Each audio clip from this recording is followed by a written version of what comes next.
but I thought this was such a gratuitously late stoppage that I led the goddamn podcast with it today. CB Dollaway is a veteran of this sport, and I think anyone who has watched the UFC for a few years, Kenny, can look at the fighter, no longer really intelligently defending himself. Say what you want about the power coming from those strikes, but CB had effectively given up. He was looking for the referee to get him out of the fight. He was not intelligently defending himself. When you see, and we've seen it with Frank Mir and guys, when their arms go out, they're showing you that they want you to bail them out. Right. And Herb Dean failed to do so. To me, I just hate seeing this shit, and people on the other side of it, in this instance, I just can't see that side of it at all.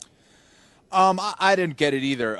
Listen, he wasn't defending himself for a long period of time. And I think right around the 25-second mark, you see Dollaway basically extend his legs. He's flattened on the floor, face down. He's protecting himself like this. He was already in that position, essentially, more on his knees or on his side. 30 seconds maybe before that. And around the 25-second mark, his body is just flattened out and he's protecting his head. What else are you waiting for? That wasn't enough. Herb Dean waits till the end of the round? I mean, what are you doing? If you're not able to read body language as a referee and you've been doing it for that long, I don't know what to say, man, because Herb Dean is a good guy, and he's been around the sport for a long time. He's contributed a lot to this sport. So I hate criticizing referees in general because it is a very, very tough job. But when you're putting another guy's life at risk, I mean, the number one job of the referee is to protect the fighter. Was he protecting the fighter? No.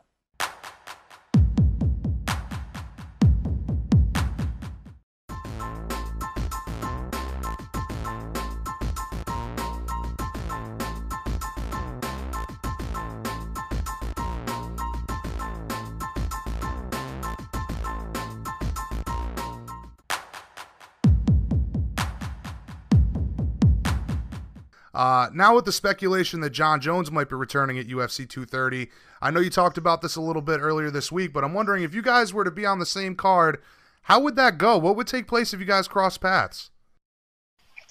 I'd fucking double leg that little fucking twig and put him on his head, dude.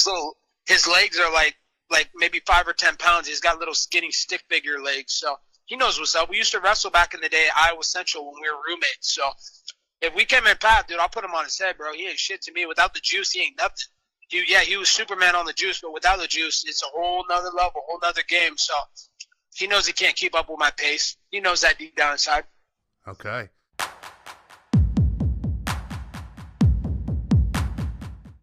What's in it for you to do this? Why are you doing this? Why are you coming back?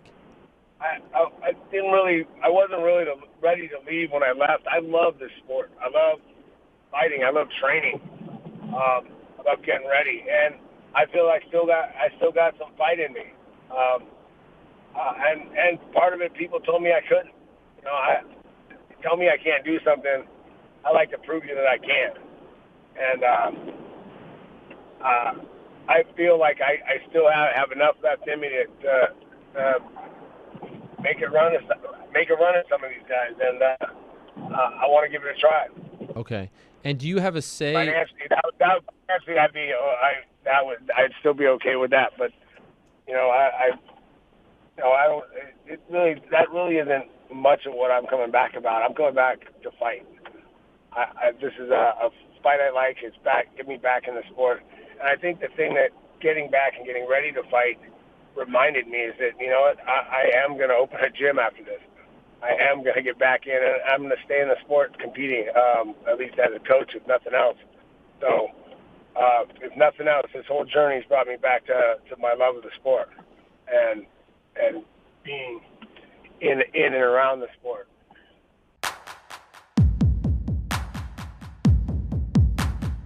That's kind of what every flyweight's been petitioning for the past 10 days. Everyone's kind of been like, no, I should get it, you know. But for me, I think if you're going to go with someone in the weight class, I think that I make the most sense. You know, I'm ranked the highest besides Nico, you know what I mean? So I'm ranked the highest. I'm undefeated at this weight class. I've beaten, like, I don't even know now what the rankings, but at least like maybe four girls in the top 10 already. So I think, you know, being undefeated at that weight class, I think it makes sense that I'm the next person in line for it.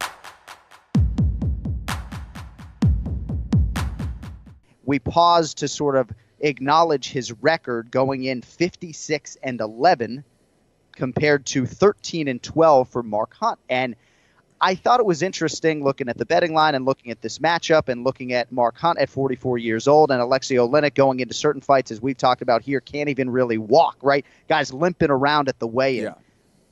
But I said, how is Alexei Oleinik going to do it? Is he going to do it again? And he did it again, man. Round one submission for Alexei Oleinik, 57-11 in professional mixed martial arts, man. I mean, and this is a piece of UFC history for him as well. If you know the man, you're excited for Alexei Oleinik. I told you, John. I told you there was going to be a stoppage in the first round. Yep, got it. Except I said it was going to be Mark Hunt. But Alexei Oleinik, man, I can't believe it. Listen, he was limping before, and then he was limping a little bit more from those leg kicks from Mark Hunt. It was not looking good for him.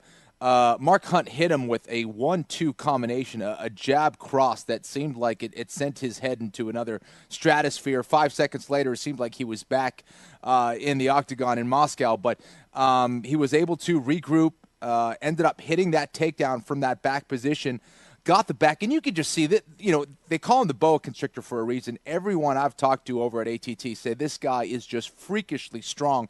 It wasn't even a proper choke. You could just see he just probably crushed the esophagus of Mark Hunt, and Mark had to tap. So I was amazed by him, the fact that he was able to come back from those shots and regroup, get to that clinch position, finish it, and one and done. As soon as he got in a position to finish the submission, he did that and got it done early against Mark Hunt. Both of these guys a little bit older, and Oleinik with yet another submission. What's that, his 47th submission of his career, something like that? Something ridiculous?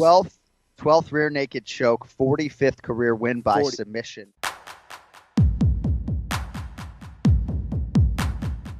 And now Cody lost. TJ looked incredible against Cody. What is Cody's headspace at? Because he was 11-0, and now he's dropped 2. How is he doing mentally, and what's next for Cody Garbrandt? You know, Cody right now has been spending a lot of family time. You know, he's a new father, so he's really enjoying that. You know, he's getting his headspace right. I haven't had too much interaction with him other than some lighthearted combos and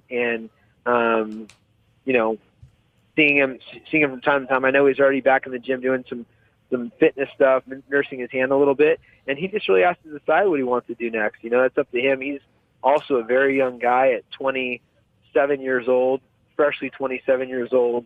He's got another, you know, 5-10 years if he wants it to really have an attack at that belt, but it's going to be completely up to him, and he needs to decide what's next for him, and so we'll as a team sit down and see where his head's at. But at this moment, just kind of letting the cobwebs, you know, fall off and letting him enjoy life and remember what living's all about.